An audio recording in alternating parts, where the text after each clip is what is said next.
सोनिए मैया सरस्वती मैया देई दीही हमके ज्ञानवा। जी, मेरा नाम संदीप कुमार हुआ। मैं मुजफ्फरपुर का ही रहने वाला हूँ और मैं यहाँ 7 साल से रह रहा हूँ। मैं 9वीं कक्षा में पढ़ता हूँ। पहले तो मुझे लगता था कि हमें भी शौक़ होती थी कि मैं भी पढ़ूँ, बट स्कूल नहीं मिलता था तो सोचता था कि कैसे पढ़ूँगा। और फिर मेरे नाना जी द्वारा पता चला कि यहाँ पे स्कूल है तो हम आए और यहाँ पे बहुत अच्छा महसूस हो रहा है। ओके सचिन जी, बहुत बहुत नमस्कार, बहुत बहुत धन्यवाद आपका। नमस्कार, आपका भी बहुत बहुत स्वागत। जी, मेरा नाम सत्येंद्र कुमार मिश्र हुआ और मैं यहाँ संस्कृत और हिंदी के रूप में सहायक शिक्षक हूँ। उसके बाद जनसंपर्क पदाधिकारी के रूप में लोगों से मिलने जुलने का काम करता हूँ और बच्चों को के लिए काउंसलिंग का काम करता हूँ।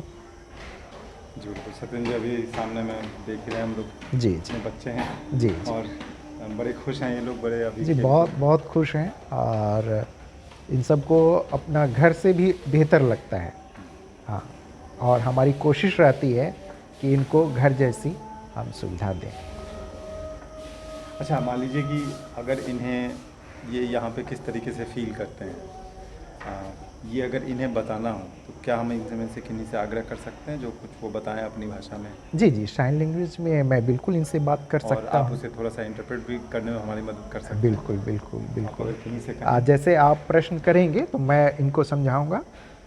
ये हैं सचिन, यहाँ जाइए। तो हम बस हाँ, एक ही सवाल आप जो प्रश्न करेंगे मैं इनसे साइन लैंग्वेज में बताऊंगा और जो जवाब देंगे वो भी मैं आपको बताऊंगा, तो फिर आप समझ जाएंगे।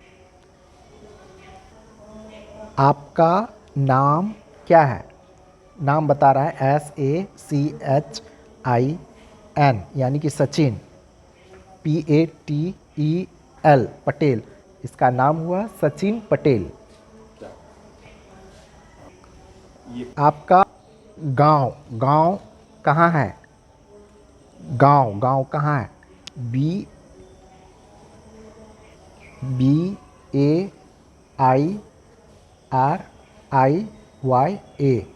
बैरिया।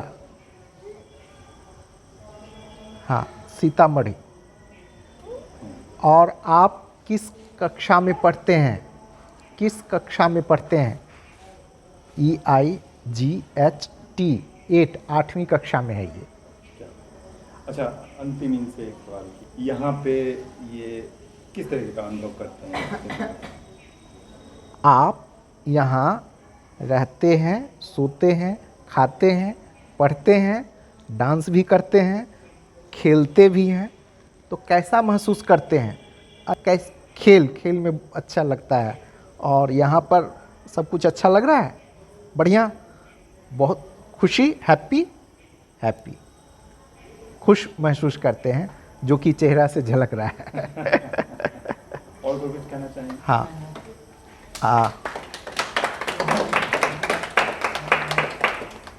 यहाँ अच्छा।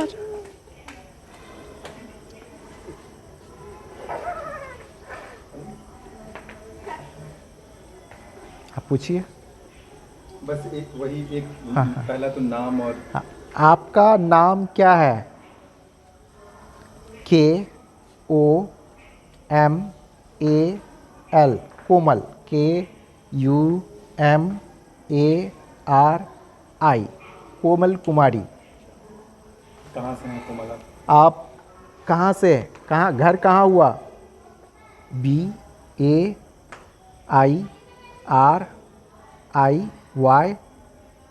बैरिया।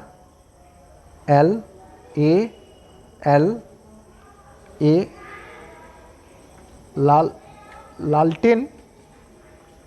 LTOAL, टोला, और लाल टोला मतलब ये सीतामढ़ी से बिलोंग करती हैं। हाँ, तो फिर यहाँ क्या सब करते हैं और उसमें सबसे मज़ा इनको क्या करने में आता है? यहाँ पढ़ती भी है, खाती भी है और खेल भी खेलती है तो सबसे अच्छा हैप्पी क्या महसूस करती है? क्या खेल या पढ़ना, क्या चीज़ में मज़ा आता है? खेल में मज़ा आता है। पढ़ने में मज़ा आता है। हाँ, पढ़ने में बहुत अच्छी लड़की है। मतलब अभी HI बच्चों में सबसे इंटेलिजेंट ये है। मतलब बहुत जो इतना शार्प माइंड है कि मैथ, इंग्लिश, संस्कृत, हिंदी सब जानती है। हाँ, संस्कृत में मैं एक श्लोक इनसे साइन लैंग्वेज में बोल रहा हूँ, तो ये साइन लैंग्वेज में आपको बताएंगे और मैं इसका रिपीट करूँगा। प्रार्थना त्वमेव, बोलिए, त्वमेव माता च पिता, त्वमेव बंधु च सखा, त्वमेव विद्या द्रविणम, त्वमेव सर्वं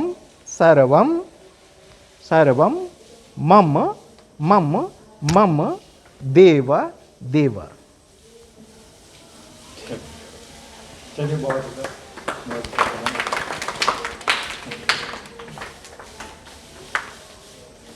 ये संस्कृत में साइन लैंग्वेज के माध्यम से इस तरह से पढ़ाई होती है और इस तरह से बच्चे याद करते हैं, समझते हैं। तो यह दायित्व मैं निभाता हूँ। हिंदी और संस्कृत HI VI दोनों इंक्लूसिव पढ़ाता हूँ मैं। तो सचिन जी, मान लीजिए कि आप पिछले बता रहे थे कल की लगभग 11 वर्षों से आप यहाँ पे जी मैं सेवाएं दे रहे हैं। हाँ। किस तरीके का अनुभव रहे हैं? कुछ ऐसा जीवन एक संघर्ष है। जो समझता है इस तथ्य को हरगिज नहीं घबराता है, बढ़ता है अपने पथ को। तो इन्हीं बातों को ध्यान में रखते हुए, संघर्ष को स्वीकार करते हुए हम आगे बढ़ रहे हैं और बढ़ते रहेंगे। नहीं, बच्चों के साथ ऐसा कोई अनुभव जो आप खास अनुभव जो कोई साझा कर, जो कोई खास इस तरह का कोई चैलेंजिंग सिचुएशन रहा? जी मैं हाँ, ये अच्छा प्रश्न किया आपने। जब मैं 2011 में प्रथम बार यहाँ पर कार्यभार संभाला, तो वहाँ के मतलब कुछ बच्चे थे जो आपस में संध्याकालीन बेला में बैठ कर के, एक नए बच्चे आए थे, वो अपना दुखड़ा एक मित्र को सुना रहे हैं कि अपनी भाषा में कि देखो भाई, आज हम ब्लाइंड हैं, तब ना हमको माता पिता ने यहाँ पर रख दिया है। हमारे भैया जो है सो अच्छे स्कूल में हैं, ये हैं वो हैं, और हमको यहाँ पर आकर के रख दिया है। और आपस में भाव विवल हो कर के तो वो भी कहता है, यानी कि अपने आप को कोसना, ये मुझे हृदय को झकझोर दिया। तो हमने तुरंत सोचा कि इसके लिए मैं क्या कर सकता हूँ। ये अपने अंदर की क्षमता को समझे। ब्लाइंड होते हुए भी ये अच्छा पढ़ते हैं, हम लोग पढ़ाते हैं, अच्छी व्यवस्था देते हैं, लेकिन समाज की मुख्य धारा से अलग रहने के कारण एक हीन भावना आई हुई है। तो इसको हम कैसे दूर कर सकते हैं? तो दीदी से बैठ कर के हमने बातचीत किया। तो हमने सुझाव दिया कि क्यों ना एक सहोन्नयन कार्यक्रम का आयोजन करें, जिसके माध्यम से इन बच्चों में आत्मिक विकास हो और ये जो हीन भावना है वह दूर हो। तो कहीं ना कहीं शिक्षा का जो एक प्रमुख लक्ष्य है कि अपने अंदर की जो कमजोरी का भाव है वो तब होगा जब हम तुलना करेंगे, जब हम एक दूसरे के संपर्क में आएंगे। ये ब्लाइंड होने के नाते ब्लाइंड के साथ यहाँ पर गार्जियन ने रख दिया, यह जरूरी नहीं है। वह सामान्य स्कूल में भी पढ़ सकता था, तो ये भावना नहीं आती, लेकिन व्यवस्था नहीं है, जाकर करेगा क्या? तो यहाँ पर आकर के उसके अंदर ये हीन भावना ग्रसित कर लिया। तो इसके लिए हमने सहोन्नयन कार्यक्रम का आयोजन करवाया, 1 महीना तक चला। उसमें हमारा नारा था, साथ पढ़ें साथ बढ़ें, साथ पढ़ें साथ बढ़ें। तो इस आधार पर उनको 4-5 कंपटीशन करवाया। कभी कविता प्रतियोगिता करवाया, पठन प्रतियोगिता, कभी सामान्य ज्ञान प्रतियोगिता। तो इस तरह से जो प्राइवेट स्कूल के जो अच्छे अच्छे स्कूल हैं, हॉली मिशन है, प्रभात तारा है और ज्ञान मिनरवा है, आसपास के जितने स्कूल हैं उन स्कूलों के बच्चों को यहाँ पर आ करके इनके साथ बैठा करके कंपटीशन करवाया। तो इन्होंने उन बच्चों को परास्त कर दिया। तब जा कर के ये काफ़ी उत्साहित हुए। तब फिर मैंने बच्चों को बताया, क्यों बच्चों क्या बात है? बोला जी सर, हम लोग जो है हम किसी से कम नहीं। हाँ नहीं तो मान लीजिए इस तरीके के आप प्रयास करके बच्चों को सामने लाते हैं। आपकी अपनी यात्रा भी बहुत चुनौतीपूर्ण रही है, जैसा कल बातचीत हुई थी, उसके बारे में थोड़ा संक्षेप में बताइए। देखिए, हमारा बचपन जो है सो बहुत कष्टप्रद रहा। एक तो गरीबी, ऊपर से विकलांगता, मतलब कहिए तो कोर में खाद का काम कर रहा था उस समय, कर रहा है। तो हाँ, तो बचपन की बात मैं कहूँ, जब मैं मेरा तो 7 वर्ष तक इलाज ही चलता रहा। दरभंगा, पटना, नया नगर, आसपास जितने क्षेत्र थे उन सभी क्षेत्रों में जो भी झाड़ फूक तंत्र मंत्र तो छोड़िए ही, वो सब करके थक चुके थे।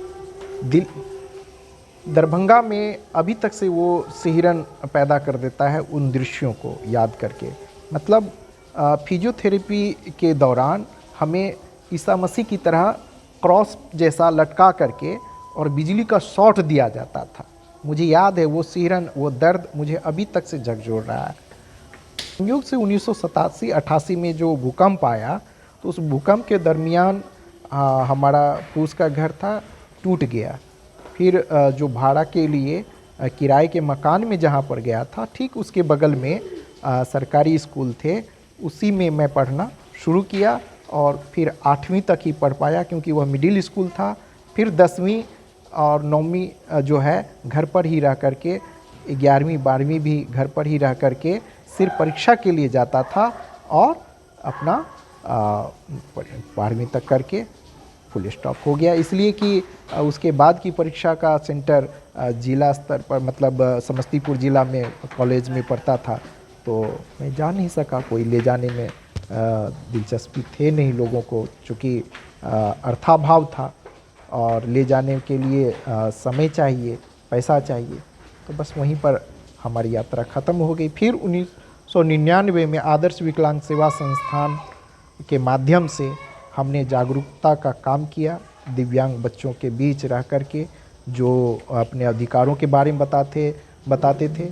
फिर उसी दरमियान मैं मुजफ्फरपुर आया 2011 में, और उसके बाद ही यहाँ पर स्थिरता आई और इन बच्चों के बीच अभी तक से रह रहा हूँ।